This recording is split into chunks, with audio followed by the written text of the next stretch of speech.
بسم الله الرحمن الرحیم. حضرت انس رضی الله تعالی عنہ د نبی علیه الصلاۃ والسلام نه روایت نقل کړي،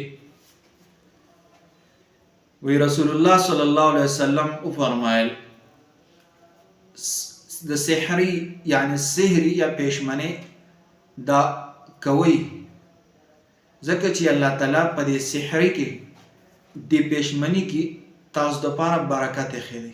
دا د نبی علیه الصلاۃ والسلام حدیث دی چې تاسو سحری کوئ یعنی پېشمنی کوئ د روزې د پاره، ځکه دی کې الله تعالی تاسو د پاره برکت اخلي.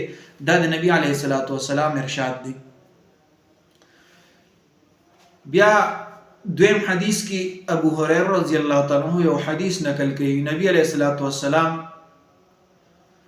او فرمایل چې یو کس خپل روزه یې راکړه یعنی روزه ته یې راشوه او هغه خوراک وکړو، تو هغه ته غږ مه کوئ پرېږده چې دا وخوري، ځکه چې دا الله تعالی په ده باندې خوري او څکي. یعنی دا کس چې کوم یو کس اوس اوبه راواغستې او هغه څکي، د هغه روزه ده او ایرې دي او اوبه څکي، نو تاسو ورته مه یادوئ، ځکه دا د باندې الله تعالی څکي، دا د یو مېلمستیا غوندې ده. نو دا د نبی علیه الصلاۃ والسلام حدیث دی. دا دوه حدیثونه دا ځان سره یاد کړئ او نورو ملګرو سره او کور کې دا شیر کړئ.